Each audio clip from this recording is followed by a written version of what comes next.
आपण 6.6 बघतोय. त्यामध्ये आपण क्वेश्चन फर्स्ट एक्झाम्पल आपण आधीच्या लेक्चरमध्ये बघितलेलं आहे. तर त्याच क्वेश्चन फर्स्ट म्हणजे सेकंड एक्झाम्पल आज बघूयात आणि अजून बाकीचे एक्झाम्पल जे आहेत ते आपण ती सुद्धा आपण आज बघणार आहोत. तर क्वेश्चन नंबर फर्स्ट म्हणजे सेकंड एक्झाम्पल आहे y equal to sine inverse एक bracket square plus c comma आणि डिफरन्शियल इक्वेशन आहे 1 minus x square into d2y by dx square minus x into dy by dx equal to 2.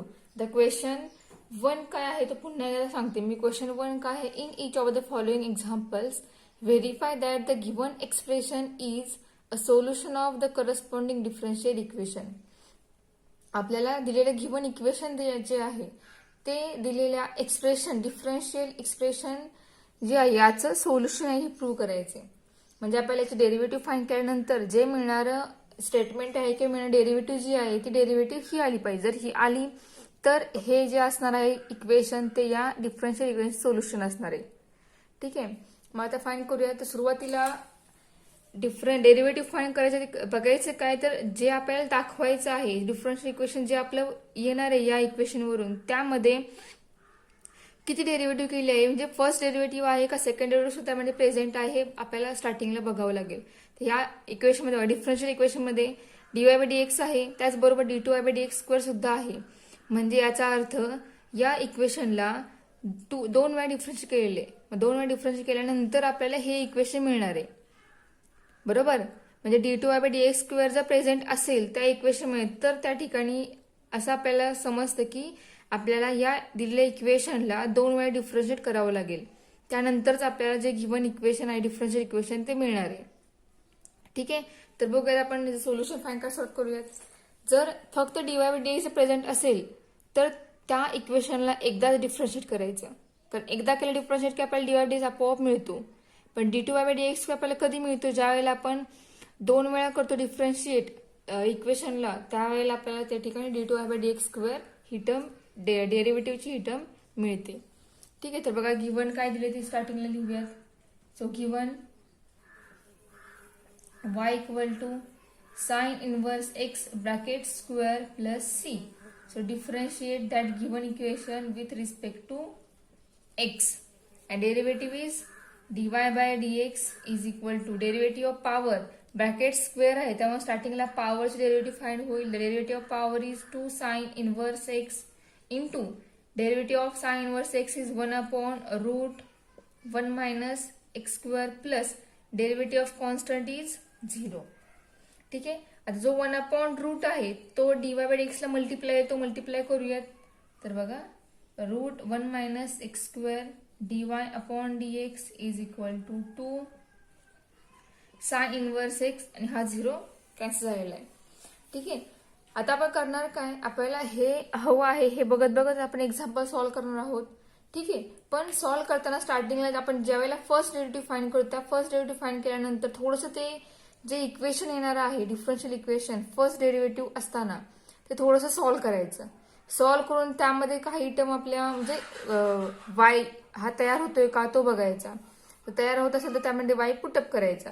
आता या ठिकाणी बघा route आहे, तर रूट डेरिव्हेटिव्ह फाइंड करण्याच्या आधी आपल्याला काय करावं लागेल, तर रूट घालवता येईल आपल्याला. रूट डेरिव्हेटिव्ह फाइंड करण्यापेक्षा रूट जर कॅन्सल केला आपण तर पुढच्या स्टेपची डेरिव्हेटिव्ह फाइंड करायला आपल्याला सोपी जाईल.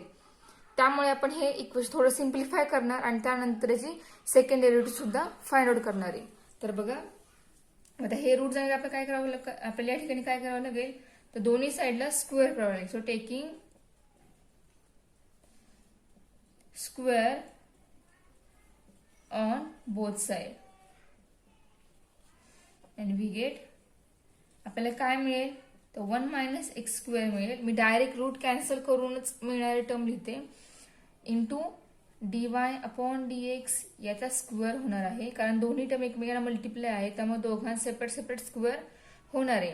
2 स्क्वेअर 4 होईल अँड साइन इनवर्स x याचा ब्रॅकेट स्क्वेअर होईल.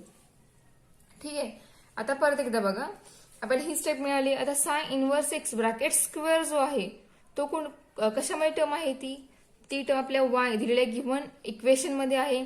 तर याच्यावरून आपल्याला साइन इनवर्स x ब्रॅकेट स्क्वेअरची व्हॅल्यू मिळते y मायनस c. बरोबर, y c पॉझिटिव्ह आहे पाठवा लेफ्ट हँड साईडला तो निगेटिव्ह होईल, म्हणजे आपल्याला व्हॅल्यू मिळेल वाय मायनस सी. आता ही व्हॅल्यू आपण या ठिकाणी या स्क्वेअर बद्दल पुटअप करूया, त्या पूर्ण अख्ख्या टर्म बद्दल. म्हणजे आपल्याला कोणती स्टेप मिळते किंवा कोणतं इक्वेशन मिळत आहे, तर 1 minus x square dy upon dx bracket square equal to 4 into bracket y minus c. ठीक आहे. आता आपलं एक्झाम्पल पूर्णपणे जी फर्स्ट डेरिव्हेटिव्ह आलेली आहे ती पूर्णपणे सिम्प्लिफाय झालेलं आहे. आता आपण या स्टेपवर सेकंड डेरिव्हेटिव्ह अप्लाय करू शकतो. So again differentiate with respect to x and we get, आपल्याला काय मिळेल तर बघा या ठिकाणी u इंटू व्ही म्हणजे एक टर्म आणि त्याला मल्टिप्लिसिटी टर्म आहे, म्हणजे u into v rule apply होईल. u इंटू व्ही रूल काय आहे तर first constant derivative of second term is 2 into dy upon dx into derivative of dy by dx is d2y upon dx square plus second term constant into derivative of first term is derivative of constant 1 is 0 and derivative of minus x square is minus 2x equal to 4 into derivative of y minus c is derivative of dy by dx and derivative of c is 0. ठीक आहे. त्यामुळे c cancel झालेला आहे, यामधील 1 cancel झालेला आहे. आता term आपण ऍडजस्ट करूयात आपल्याला हव्यात तशा, आणि आपल्याला आन्सर काय हवं आहे ते बघत बघत आपण टर्म्स कलेक्ट करूयात. ठीक आहे. तर आपल्याला काय मिळेल ते सुरुवात लिहिते मी. आपल्याला काय मिळालं आहे तर 1 minus x square into 2 into dy by dx into d2y by dx square plus dy by dx. आता या ठिकाणी मायनस साईन आहे, -2 मधील मायनस साईन मल्टिप्लाय करूया आणि नंतर टर्म लिहूया x square into bracket square into x equal to 4 into dy by dx. आपल्याला हे पूर्ण टर्म मिळालेले आहेत. यामध्ये आपण काय करूयात, ह्या निगेटिव्हच्या साईडला या साईडला ज्या टर्म आहे ही फर्स्ट टर्म आहे आपली, म्हणजेच आणि ही त्यामध्ये सेकंड टर्म आहे, बरोबर. म्हणजेच ही एक टर्म झाली आणि ही एक टर्म झाली. दोन्ही टर्म मध्ये कॉमन आपल्याला काय दिसतंय तर 2 राहिलं इथे -2. दोन्ही टर्म मध्ये कॉमन काय आहे तर 2 into dy by dx, 2 into dy by dx ही टर्म कॉमन आहे. जी टर्म कॉमन आहे ती आपण कॉमन काढूया, तर शिल्लक राहिलेली टर्म ब्रॅकेटमध्ये लिहूया. तर बघा आपल्याला काय मिळेल 2 into dy upon dx into bracket 1 minus x square d2y by dx square minus dy by dx x into dy upon dx is equal to 4 into dy upon dx. ठीक आहे. आपल्याला ह्या टर्म मिळाली. यामध्ये जी 2 in dy by dx term आहे ही term काय होईल, याला आता या पूर्ण ब्रॅकेटला ती मल्टिप्लाय म्हणजे ती राईट हँड साईडला लिहिल्यानंतर ती काय होणार आहे डिवाइड होणार आहे. तर बघा 1 minus x square d2y upon dx square minus x into dy by dx is equal to 4 into dy upon dx upon 2 into dy upon dx. dy by dx same cancel होईल, 2 4 ला cancel होईल. आपल्याला answer काय मिळेल 1 minus x square d2y upon dx square minus x into dy upon dx is equal to 2. तर बघा आपल्याला हेच सोल्युशन पाहिजे का, हवंय. ठीक आहे. आपल्याला डिफरन्शियल क्वेश्चन मिळाले. याचा अर्थ आपण प्रूव्ह काय केलं तर या सगळ्याचं मिनिंग झालं हे दिलेलं जे इक्वेशन आहे हे इक्वेशन या डिफरन्शियल इक्वेशनचं सोल्युशन झालेलं आहे. ठीक आहे. या स्टेप्स आपण जे फोर्थ एक्झाम्पल आहे ते बघूया. थोडंसं वेगळं आहे ते फोर्थ एक्झाम्पल. आता यामध्ये आपण दिलेल्या गिव्हन इक्वेशन वरून डिफरन्शियल इक्वेशन तयार केलं. तयार म्हणजेच आपल्याला ते मिळालं. पण फोर्थ एक्झाम्पल मध्ये थोडासा त्यामध्ये मेथड वेगळी आहे. तर बघा फोर्थ एक्झाम्पल काय आहे तर y equal to x raise to m x square d2y upon dx square minus mx dy by dx plus m into y is equal to 0. आता या ठिकाणी काय करायचंय तर y equal to x raise to m हे दिलेल्या या डिफरन्शिएबल इक्वेशनचं solution आहे हे आपल्याला प्रूव्ह करायचं. तर या एक्झाम्पलची थोडी मेथड वेगळी आहे. तर मेथड वेगळी काय आहे ती बघा. गिव्हन इक्वेशन आपण स्टार्टिंगला लिहूया गिवन आहे y equal to x raise to m. Differentiate that given equation with respect to x. Okay, and we get derivative dy by dx is equal to m into x raised to m minus 1. Again differentiate with respect to x and we get derivative of dy by dx is d2y by dx square is equal to m into m minus 1 into x raised to m minus 2. बरोबर, ही derivative find केलेली आहे आपण. m constant आहे, powers रूलनुसार m minus 1 multiply झालेला आहे into x raise to m minus 1. त्यामध्ये परत एक मायनस 1 झाला आणि तो जो मायनस 1 आहे तो त्यामध्ये मायनस मायनस ऍड होऊन तो m मायनस 2 एवढा झाला. ठीक आहे, म्हणजे आपल्याला काय मिळेल m minus 1 into x raise to m minus 2. ठीक आहे, आता हे जे एक्झाम्पल आहे यामध्ये आपण याच्यावरून हे प्रूव्ह करायचं नाहीये, तर आपण डायरेक्ट ह्या ज्या व्हॅल्यू मिळाल्या आपल्याला वाय बद्दल, dy बाय dx बद्दल आणि d2y बाय dx स्क्वेअर बद्दल, ह्या तिन्ही व्हॅल्यू आपण या गिव्हन या इक्वेशन डिफरन्शिएबल इक्वेशन मध्ये पुट करणार आहोत आणि ते पुट करून याचं आन्सर हे 0 येतंय का ह्या व्हॅल्यू पुट केल्यानंतर ते आपण प्रूव्ह करणार आहोत. ज्या वेळेला हे डेरिव्हेटिव्ह पुट केल्यानंतर आपल्याला आन्सर 0 मिळेल त्यावेळेला आपल्याला असं प्रूव्ह करता येईल की दिलेले इक्वेशन हे याचं याचं सोल्युशन आहे ते. ठीक आहे, तर बघा काय करणार आपण ते.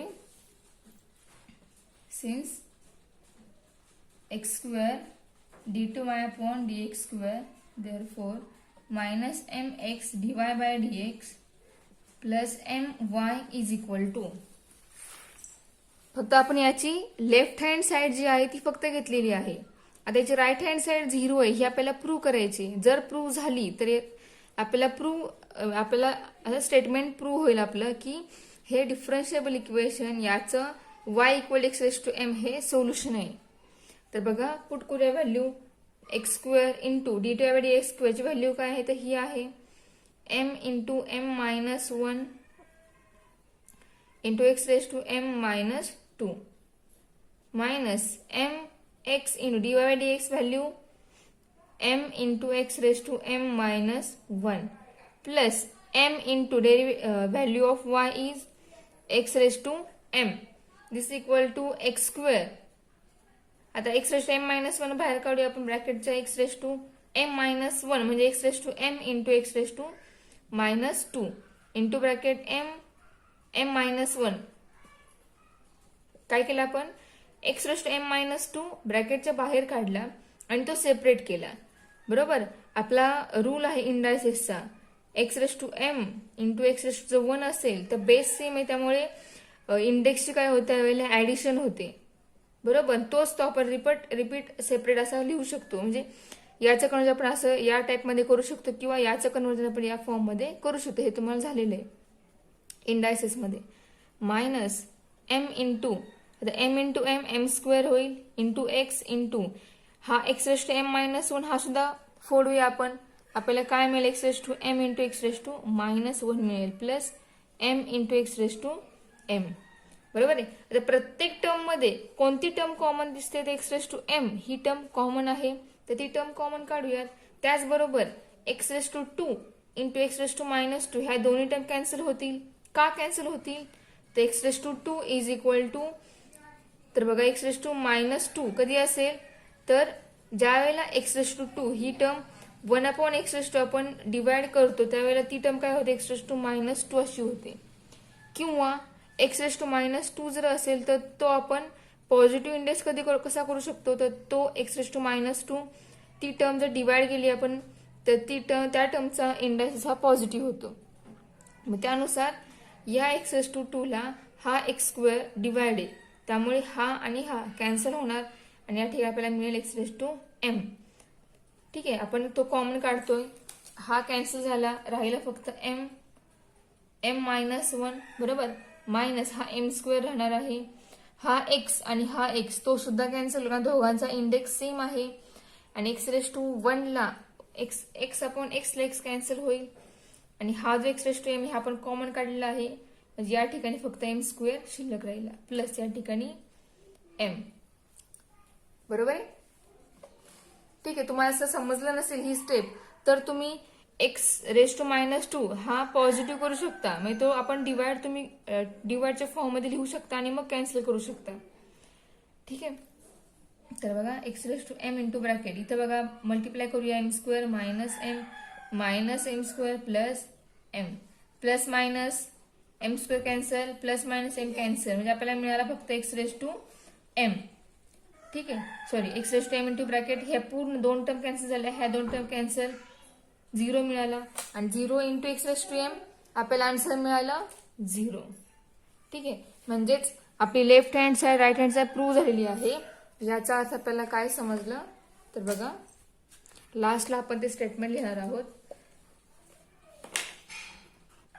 तर बघा this shows that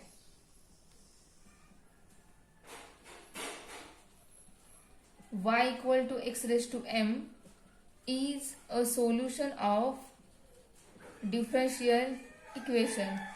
Therefore, x² into d2y by dx square minus m x into dy by dx plus my equal to 0. हे प्रूव्ह झाले. y equal to x⁻m is solution of differential equation x² d2y by dx square minus mx dy by dx plus my equal to 0. ठीक आहे, तर यासारखं second example आहे ते बघूया आता. सेकंड म्हणजेच यामध्ये 6 एक्झाम्पल आहे, ते लास्ट एक्झाम्पल या क्वेश्चन मध्ये, ते एक्झाम्पल बघूयात. तर ते एक्झाम्पल काय आहे, example number 6 y equal to e⁻ax as x into dy by dx equal to y into log y.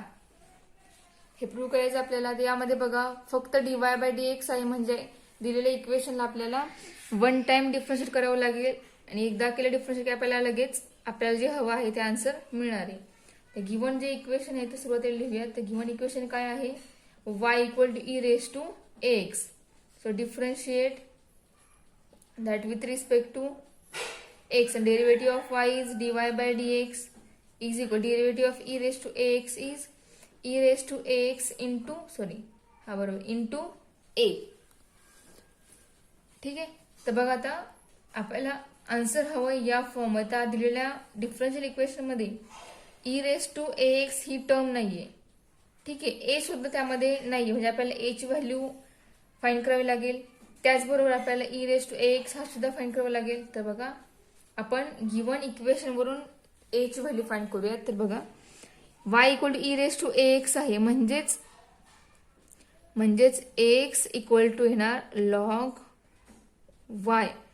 या ठिकाणी आपण लॉगचा रूल वापरलेला आहे. हा जो ई आहे, हा ई आपण जेव्हा लेफ्ट हँड साइडला घेतो त्यावेळेला त्या ईचं कन्व्हर्जन लॉग मध्ये होतं, त्यामुळे लॉग y या ठिकाणी मिळाला, ax शिल्लक राहिला. आपल्याला हवे व्हॅल्यू ए ची, याच्यावरून ए मिळेल लॉग y अपॉन x. आणि ही जी आहे ए ची व्हॅल्यू ती आपण यामध्ये पुटअप करूयात. ठीक आहे, so dy by dx is equal to e⁻ax म्हणजेच काय आपला y आहे तो y पुट करूया इंटू ए ची व्हॅल्यू आहे ही log y upon x. The x divide आहे तो किंवा लेफ्ट हँड साइड तो काय होईल, dy by dx ला मल्टिप्लाय होईल. So x into dy by dx is equal to y into log y. आपलं एक्झाम्पलचं प्रूफ कंप्लीट झालेलं आहे. ठीक आहे, तर क्वेश्चन नंबर 2 बघूयात. क्वेश्चन नंबर 2 आहे solve the following differential equations. त्यामधील फर्स्ट एक्झाम्पल आहे dy by dx equal to 1 plus y² upon 1 plus x². तर क्वेश्चन नंबर 2 आणि क्वेश्चन नंबर 1 दोघांमध्ये खूप फरक आहे. क्वेश्चन नंबर 1 हा पूर्ण वेगळा आहे, त्यामधील एक्झाम्पल सुद्धा वेगळे आहेत. क्वेश्चन नंबर 2 तो क्वेश्चन नंबर 2 वेगळा आणि त्यामधील एक्झाम्पल सुद्धा वेगळे आहेत. आपल्याला क्वेश्चन नंबर 2 मध्ये डिफरन्शियल इक्वेशन सॉल्व्ह करायचे बरोबर. आणि क्वेश्चन नंबर 1 मध्ये आपण काय केलं तर दिलेले इक्वेशन हे डिफरन्शियल इक्वेशन सोल्युशन आहे का हे प्रूव्ह केले, म्हणून आपण त्या ठिकाणी डेरिव्हेटिव्ह अप्लाय केली, डेरिव्हेटिव्ह फाइंड आउट केली आहे. ठीक आहे, पण आपण क्वेश्चन नंबर 2 मध्ये डिफरन्शियल इक्वेशन सॉल्व्ह करतोय बरोबर. म्हणजे यामध्ये आपल्याला व्हेरिएबल सेपरेबल फॉर्म यूज करावा लागेल. तो यूज केल्यानंतर आपण इंटिग्रेशन अप्लाय करणार आणि मग आपलं आन्सर मिळणार आहे. ठीक आहे, म्हणजेच क्वेश्चन नंबर 1 च्या पूर्ण अपोजिट क्वेश्चन नंबर 2 मधील मेथड आहे. दोन्ही एक्झाम्पलमध्ये कन्फ्युजन करून घेऊ नका. दोन्ही मधली एक्झाम्पल सुद्धा वेगळी आहेत. तुम्हाला लगेच फरक समजेल दोन्ही क्वेश्चन मधील एक्झाम्पलमध्ये. त्यामुळे दोन्ही क्वेश्चन मधून कन्फ्यूज होऊन दोघांचेही सोल्युशन फाइंड करताना मेथड व्यवस्थित योग्य आहे ती फॉलो करा, म्हणजे तुम्हाला सोल्युशन सुद्धा लगेच मिळेल. तर बघा आपण हे एक्झाम्पल सॉल्व्ह करूया. आता यामध्ये आपल्याला डिफरन्शिएबल इक्वेशन आहे हे आणि आपल्याला सॉल्व्ह करायचे हे. तर यामध्ये आपल्याला व्हेरिएबल सेपरेबल फॉर्म हा जो आहे पॉइंट सोल्युशन ऑफ डिफरन्शियल इक्वेशनचा सेकंड पॉइंट आहे तो आपल्याला या ठिकाणी वापरायचा आहे. व्हेरिएबल सेपरेबल फॉर्म म्हणजेच काय, आपल्याला व्हेरिएबल सेपरेट करायचे. कोणते व्हेरिएबल, तर आपल्याला एक्स आणि वाय पूर्णपणे दोन्ही व्हेरिएबल पूर्ण वेगळे करायचे आहेत. म्हणजे एक्स मध्ये वाय नको, वाय मध्ये एक्स नको, बरोबर. एक्स हा पूर्ण वेगळा, वाय हा पूर्ण वेगळा करायचा आहे. तर कशा प्रकारे करायचा वेगळा बघा. तर 1+x² डिवाइड आहे किंवा 1+y² आपण या स्टार्टिंगला आपण गिव्हन इक्वेशन परत लिहूयात. dy/dx is equal to 1+y² upon 1+x². आता यामधील 1+y² टर्म आहे ती आपण टर्म लेफ्ट हँड साइडला घेऊया. ती काय होईल, मल्टिप्लाय आहे, इकडे डिवाइड होईल. म्हणजेच 1/1+y² into dy equal to 1/1+x². dx right hand साइडला घेऊयात, तो काय होईल, मल्टिप्लाय होईल, बरोबर. आता या ठिकाणी बघा y पूर्ण व्हेरिएबल वेगळं झालेलं आहे, x पूर्ण व्हेरिएबल वेगळं राहिलं आहे, y ला dy आलेला आहे, x ला dx आलेला आहे, बरोबर. आता ज्या वेळेला अशी स्टेप येते x आणि y पूर्णपणे वेगळे होतात त्यावेळेला आपली व्हेरिएबल सेपरेबल फॉर्म ही मेथड कम्प्लीट होते. त्यानंतर आपण त्या स्टेपला काय करतो, इंटिग्रेशन अप्लाय करतो. सो इंटिग्रेटिंग बोथ साइड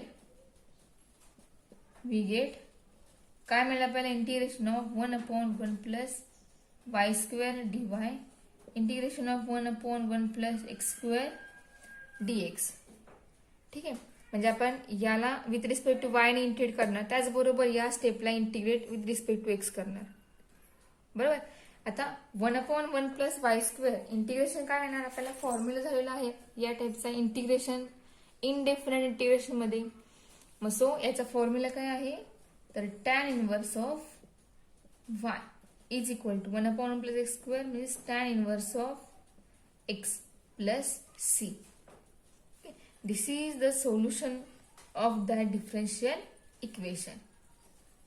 ठीक आहे, मगाशी प्रूव्ह केलं, आता फाइंड करायचंय, बरोबर. फाइंड करताना इंटिग्रेटिंग करायचं आणि प्रूव्ह करताना डेरिव्हेटिव्ह वापरायची, बरोबर. म्हणजे तुम्हाला या ठिकाणी डेरिव्हेटिव्ह सुद्धा आली पाहिजे आणि इंटिग्रेशन तुम्हाला तो चॅप्टर सुद्धा तुम्हाला जमला पाहिजे, तर तुम्हाला डिफरन्शियल इक्वेशन हा चॅप्टर येणार आहे. यामध्ये दोन्ही मेथड वापरायचे, डेरिव्हेटिव्ह सुद्धा काढायचे आहे, त्याचबरोबर इंटिग्रेशन सुद्धा काढायचं आहे. ठीक आहे, मग हा झाला फर्स्ट क्वेश्चन. यासारखं आपण यामधीलच सेकंड एक्झाम्पल बघूयात.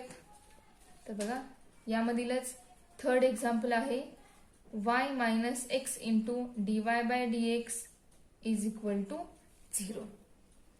हे पण आपल्याला सॉल्व्ह करायचं, आपल्याला टर्म्स सेपरेट करायच्या आहेत. तर टर्म्स कशा सेपरेट करायच्या, तर बघा पूर्ण ही टर्म निगेटिव्ह आहे ती सुरुवातीला पॉझिटिव्ह करूया आपण. म्हणजे काय होईल, गिव्हन आधी लिहूयात, given equation y - x into dy/dx equal to 0. Therefore y equal to x into dy/dx. ठीक आहे, आता यामध्ये आपण काय करणार आहोत, तर dy इकडे घेऊयात, म्हणजे तो y ला डिवाइड होईल, x ला डिवाइड dx आहे. पण डिवाइड dx हे जे दोन टर्म आहेत त्या दोन टर्म कधीही डिवाइड ठेवायचे नाहीत, म्हणजे आपण कधीही ठेवायचे नाहीत डिनॉमिनेटरला, त्या नेहमी न्यूमरेटरलाच ठेवायच्यात, बरोबर. मग या न्यूमरेटरला दोन्ही टर्म येण्यासाठी आपल्याला काय करावं लागेल, तर दोन्ही साईडचा रेसिप्रोकल घ्यावा लागेल. मग रेसिप्रोकल घेऊन आपल्याला काय मिळेल, तर y 1/y into dy 1/x into dx. Okay, दोन्ही टर्म न्यूमरेटरला आलेले आहेत, dx आणि dy व्हेरिएबल पूर्ण सेपरेट झालेले आहे. आता आपण इंटिग्रेट करूया. So integrating both side we get, आपल्याला काय मिळणार आहे, तर इंटिग्रेशन ऑफ 1/y आधी अप्लाय करायचं आणि मग इंटिग्रेशन फाइंड करायचं. ठीक आहे, तुम्हाला फॉर्म्युले माहिती आहेत. 1/y याचं इंटिग्रेशन काय येतं, log y is equal to log x. आता मगाशी आपण इंटिग्रेशन केल्यानंतर त्यामध्ये आपण प्लस इंटिग्रेटिंग कॉन्स्टंट c घेतला होता, बरोबर आहे. ठीक आहे, पण ज्या वेळेला आपले इंटिग्रेशन हे दोन्ही टर्मचं y log x असं येत, त्यावेळेला त्या ठिकाणी जो आपण कॉन्स्टंट घेणार आहे तो कॉन्स्टंट सुद्धा log c असा घ्यायचा. त्या कॉन्स्टंटवर सुद्धा log अप्लाय करायचा, log c. ठीक आहे, समजलं का फरक. मगाशी आपले येणारे इंटिग्रेशन हे tan inverse x tan inverse y असे आले होते, त्यामुळे आपण त्या ठिकाणी फक्त प्लस c हा कॉन्स्टंट घेतला. पण ज्या वेळेला आपलं integration log y log x या फॉर्म मध्ये येतं, त्यावेळेला तो कॉन्स्टंट c घेताना तो सुद्धा log c हाच घ्यायचा. आता आपण log c का घ्यायचा, तर बघा आपल्याला log जो आहे पूर्ण इक्वेशन मधून या कॅन्सल करायचा. तो कॅन्सल करण्यासाठी जो कॉन्स्टंट c आहे तो घेताना सुद्धा log c असं घ्यायचा. तर log c घेतल्यामुळे आपल्याला काय करता येईल, तर हे दोन्ही log एकत्र करता येतील. log x plus log c मध्ये प्लस साइन आहे, त्यामुळे या ठिकाणी log x इंटू c असा तो x आणि c एकत्र होईल. दोघांमध्ये मल्टिप्लिकेशन साइन येईल, म्हणजेच log y इक्वल आपल्याला log x इंटू c हे मिळालं. दोन्हीकडे ही log आहे, सो बोथ log कॅन्सल होतील लॉगच्या रूल नुसार, म्हणजे आपल्याला मिळेल y equal to x into c. हे आपल्या या एक्झाम्पलचं सोल्युशन मिळालं आहे डिफरन्शियल इक्वेशनचं. ठीक आहे, बघा तुम्हाला कधी आपण log c घेणार आहोत ते पुन्हा एकदा ऐका. ज्या वेळेला इंटिग्रेशन हे लॉगच्या फॉर्म मध्ये येणार आहे, कोणतेही एक्झाम्पल असो, ज्यावेळी इंटिग्रेशन हे लॉगच्या फॉर्म मध्ये येईल त्यावेळेला x आणि y दोघांवर जर लॉग असेल किंवा x आणि y च्या ऐवजी त्या ठिकाणी जर ट्रिग्नोमेट्रिक टर्म असेल त्यावर जर लॉग असेल, तर येणारा log c जो आहे कॉन्स्टंट आपण जो घेतो तो कॉन्स्टंट log cच घ्यायचा. ठीक आहे, त्यानंतर मग आपण तो असा एकत्र करतो आणि तो लॉग कॅन्सल करतो आणि आपल्याला सोल्युशन या टाइपमध्ये मिळतं. आता आपण यासारखं सेम टू सेम एक वेगळे एक्झाम्पल घेतोय, तर सेम या सारखं आहे, पण त्यामध्ये ट्रिग्नोमेट्रिक टर्म आहे. तर बघा नेक्स्ट एक्झाम्पल आहे, म्हणजे फिफ्थ एक्झाम्पल आहे. एक्झाम्पल काय आहे, तर cos x into cos y into dy minus sine x into sine y into dx equal to 0. ठीक आहे, यामध्ये बघा cos y cos x sin y sin x दोन टर्म आहेत, एकावर dx अप्लाय केला आहे आणि एकावर dy अप्लाय केला आहे, बरोबर. आपण सॉल्व्ह करूया आता हे गिवन इक्वेशन. तर काय करणार आपण या ठिकाणी, तर जी निगेटिव्ह टर्म आहे ती स्टार्टिंगला पॉझिटिव्ह करणार, म्हणजेच cos x into cos y dy equal to sin x into sin y dx घेतला. आता व्हेरिएबल्स y सगळे एकत्र करूयात, x सगळे एकत्र करूयात. आता यामध्ये बघा इथे साइन y, इथे y आहे व्हेरिएबल, ते y व्हेरिएबल असणारे ट्रिग्नोमेट्रिक टर्म लेफ्ट हँड साइडला घेऊयात. लेफ्ट हँड साइड मध्ये x असणारी ट्रिग्नोमेट्रिक टर्म राईट हँड साइडला घेऊयात, म्हणजे आपल्याला काय मिळेल, cos y upon sine y into dy equal to sine x upon cos x into dx. ठीक आहे, cos y upon sine y हे होणार cot y and sin x upon cos x हे होणार tan x इंटू dx. ठीक आहे, बघा समजलं का ते. आपण पूर्ण ट्रिग्नोमेट्रिक टर्म एकत्र केल्या, सेपरेट केल्या आणि ते एकत्र पण आपल्या आपोआप झाल्या. आता व्हेरिएबल पूर्ण सेपरेट झालेली आहे. आता आपण या स्टेपवर इंटिग्रेशन अप्लाय करूया. So integrating both side we get integration of cot y dy integration of tan x dx. ठीक आहे, cot y चे इंटिग्रेशन काय येतं, तर log of sin x is equal to tan x integration log of sec x plus, आता बघा दोघांचेही integration log of sine log of sec अशा आलेले आहेत. मग दोन्ही ट्रिग्नोमेट्रिक वरती लॉग आहे. मग अशा स्टेपला अशा एक्झाम्पल असं ज्या वेळेला येईल त्यावेळेला त्या ठिकाणी जो आपण कॉन्स्टंट सी घेणार आहे तो घेणार आपण लॉग सी. ठीक आहे, तुम्हाला ह्या एक्झाम्पलवरून समजलं असेल आपण लॉग सी कधी घेणार ते. आता बघा लॉग सी प्लस आहे त्यामुळे हे दोन्ही लॉग आपण एकत्र करूयात, ते एकमेकांना मल्टिप्लाय होतील. आणि या साईडला आहे लॉग ऑफ साइन एक्स, बरोबर. लॉग लॉग कॅन्सल होईल आणि आपल्याला मिळेल sine x equal to sec x into c. Sec x c ला मल्टिप्लाय आहे, साईनला डिवाइड होईल म्हणजे sine x upon sec x, sorry sine x नाही इथं कॉट वाय आहे त्यामुळे या ठिकाणी साइन वाय होईल, चुकून एक्स लिहिला मी. ठीक आहे, म्हणजे या ठिकाणी साइन वाय असणार आहे इक्वल टू सी. या ठिकाणी एक्स आहे त्यामुळे इथे एक्सच राहणार, तो एक्स बदलणार नाहीये. तर बघा आता sine y upon sec x आहे, सेक एक्स म्हणजे 1 upon cos, sine y upon 1 upon cos x equal to c. म्हणजे आपल्याला आन्सर काय मिळालं, तर sine y is equal to sine y into 1 upon cos x याचा रेसिप्रोकल इंटू कॉस एक्स होईल is equal to c. म्हणजे आपल्याला answer काय मिळालं, sine y into cos x is equal to c. हे आपलं या एक्झाम्पलचं सोल्युशन झालेलं आहे. म्हणजे हे जे आहे ते या डिफरन्शिएबल इक्वेशनचं सोल्युशन झालं. ओके, सो आता आपण नेक्स्ट एक्झाम्पल बघूया यासारखंच. नेक्स्ट एक्झाम्पल आहे 8 नंबरचं एक्झाम्पल आहे. एक्झाम्पल आहे y cube minus dy upon dx is equal to x square into dy upon dx. ठीक आहे, आता आतापर्यंत आपण जी एक्झाम्पल आता बघितली क्वेश्चन नंबर 2 मधील, त्यामध्ये प्रत्येक ठिकाणी एकच dy बाय dx होते, डबल नव्हते. आता इथं 2 dy बाय dx आपल्याला दिसत आहेत, बरोबर आहे. म्हणजे आपल्याला सुरुवातीला dy बाय dx एकत्र करावं लागेल, त्यानंतर आपण व्हेरिएबल सेपरेबल फॉर्म वापरून व्हेरिएबल सेपरेट करू शकतो. तर बघा गिव्हन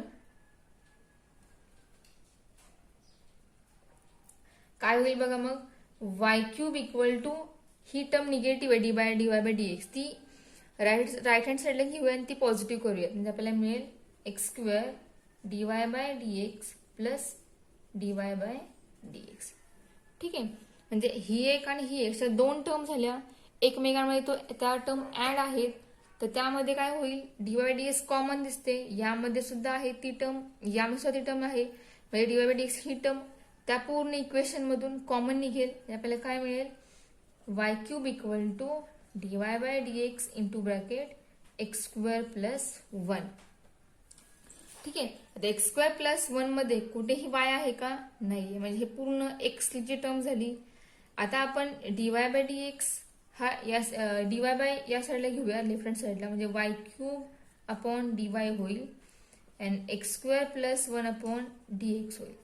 पण dy आणि dx ते कधीही डिनॉमिनेटरला नसतात, ते नेहमी न्यूमिनेटरलाच असतात. म्हणजे आपल्याला काय करावं लागेल, दोन्ही साईडचा रेसिप्रोकल घ्यावा लागेल. म्हणजे आपल्याला मिळेल 1 upon y cube into dy 1 upon x square plus 1 into dx. ठीक आहे, आता आपण इंटिग्रेट करू शकतो. तो integrating both side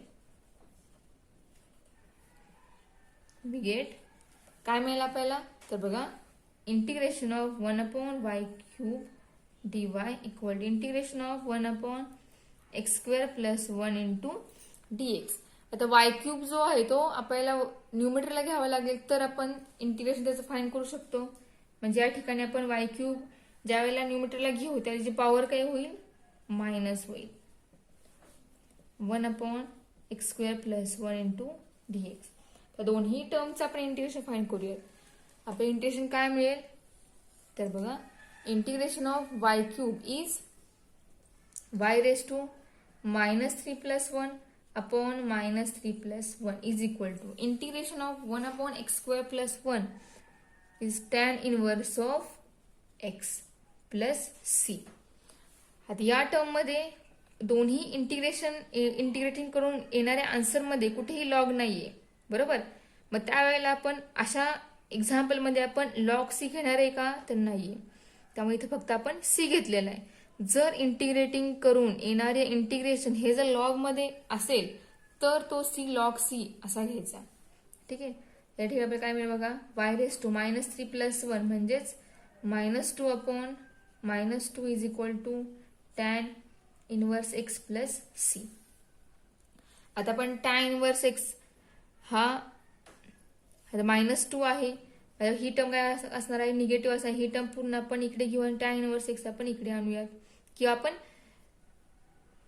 as it is म्हणजे 1 आपण या ठिकाणी आपल्याला काय मिळेल तर -2 इंटू y रेस टू 2 असे मिळेल is equal to tan inverse x plus c अशी टर्म मिळेल. ठीक आहे, म्हणजे आपल्याला या ठिकाणी काय मिळेल बघा, जो y² आहे तो डिवाइड आहे, तो y होईल, या साईडला मल्टिप्लाय होईल. तर आपण tan इनवर्स x ही टर्म पॉझिटिव्ह आणि c इकडे आणूयात, म्हणजे आपल्याला काय मिळेल तर tan inverse x is equal to, ही निगेटिव्ह टर्म आहे ती काय होईल पॉझिटिव्ह होईल. तर बघा -1 हा ह्यासाठी होऊया आपण, या साईडला आपण 2 इंटू y², तर पूर्ण या साईडला आपल्याला काय मिळेल या ठिकाणी तर 2 into y² into tan inverse x plus c. बरोबर, म्हणजे मल्टिप्लाय होईल त्या ठिकाणी तो 2, म्हणजे आपल्याला या ठिकाणी काय मिळेल तर 2y² tan inverse x plus 2y² into c is equal to, तर बघा, आणि हा जो -1 आहे तो आपण tan इनवर्स x यामध्ये ऍड करूया, म्हणजे आपल्याला काय मिळेल बघा, हा tan y² tan inverse x जो आहे ती टर्म आपण या साईडला, म्हणजे आपल्याला काय मिळेल तर -1 किंवा 2y² tan inverse x plus 1 is equal to -2y² c. तर बघा 2y² tan inverse x plus 1 is equal to, या ठिकाणी बघा y² ला मल्टिप्लाय -2 इंटू c आहे, तर आपण c ला काय करूया c1 कन्सिडर करूयात, आणि तो -2 इंटू c आहे त्याला आपण c मानूयात, कारण तो कॉन्स्टंटच आहे, त्याबद्दल आपण c हा पुट करू शकतो. 2 सुद्धा कॉन्स्टंट, -साइन सुद्धा कॉन्स्टंट आहे आणि c सुद्धा कॉन्स्टंट आहे, म्हणजे या ठिकाणी आपल्याला आन्सर मिळेल 2y² tan inverse x plus 1 is equal to y² into c. म्हणजे हे आपलं प्रूफ झाली. तर हवे तर वेअर आपण लिहूया, where -2 into c1 is equal to c. ठीक आहे, असं आपण c पुट करू शकतो. ठीक आहे, आणि जरी नाही पुट केला तरी या सोल्युशन तुम्हाला कम्प्लीट मार्क्स मिळणार आहेत. मग सी पुट केला किंवा नाही केला तरी पण तुमच्या सोल्युशनला हे पूर्ण मार्क्स जे असतील ते मिळतील. आता यामधील अजून एक एक्झाम्पल बघूयात. तर नेक्स्ट एक्झाम्पल काय आहे ते बघा. 9 नंबरचं एक्झाम्पल आहे. एक्झाम्पल आहे 2 into e raise to x plus 2y into dx minus 3 into dy equal to 0.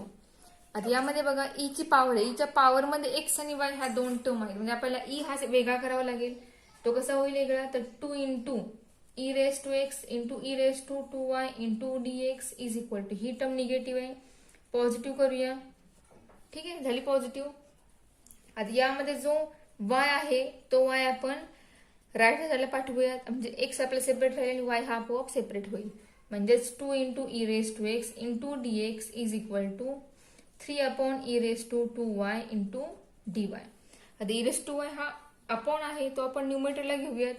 म्हणजेच काय होईल, त्याचा इंडेक्स जो आहे तो होईल negative 3 into e raise to minus 2y into dy. Then integrating both side we get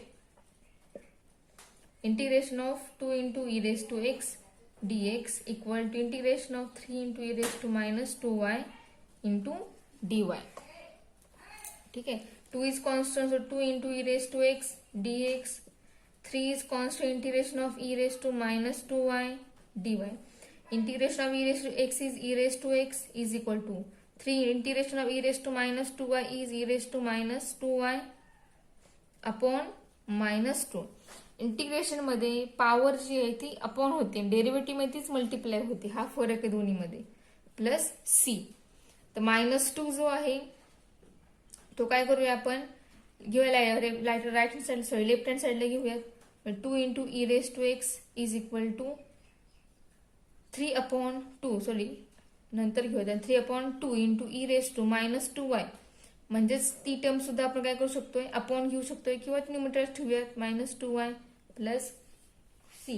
हा जो 2 आहे हा बेस सेम करून 2 आपण लेफ्ट हँड साइडला पाठवूयात. So 2 into 2 into e raise to x is equal to -3 into e raise to -2y plus c. C म्हणजेच 2 into c. ह्याचा बेस सेम केला आणि बेस सेम करून त्याचबरोबर तो 2 जो आहे तो आपण लेफ्ट हँड साइडला पाठवलेला आहे. ठीक आहे. तर बघा थोडीशी मी स्टेप ही खालती लिहिते तुम्हाला फरक कळेल. काय केलं मी या ठिकाणी दोघांचाही बेस सेम केला. बेस सेम केल्यानंतर तो 2 आहे तो डायरेक्ट आपण राईट हँड साइडला पाठवलेला आहे आणि या साइडला राहिल्या कोणत्या टर्म तर -3 into e raise to -2y plus 2 into c. ठीक आहे. म्हणजे आपल्याला काय मिळालं 4 into e raise to x is equal to -3 into e raise to -2y plus 2c आहे. या ठिकाणी पण बघा आपण या c ला c1 कन्सिडर करूयात आणि 2c आहे याबद्दल आपण c पुट करूयात. हवे तर since where 2c1 is equal to c कारण 2 इंटू c1 हा कॉन्स्टंटच आहे तेव्हा आपण त्याबद्दल पुन्हा c पुट करायचं आहे. म्हणजे या स्टेपला आपल्याला काय मिळतील कम्प्लीट मार्क्स मिळतील. ठीक आहे. तुम्ही बघा समजते का ते 2 अवघड नाहीये. फक्त आपण जो कॉन्स्टंट या ठिकाणी जर वेगळा तयार झाला त्यात सी ला जर मल्टिप्लाय कोणती टर्म आली तर त्या सी ला c1 करून त्या मल्टिप्लाय कॉन्स्टंट टर्म आणि त्या सी बद्दल परत अगेन सी पुट करायचा आणि ते आपलं काय असणार आहे या डिफरन्शिएबल इक्वेशनचं सोल्युशन असणार आहे.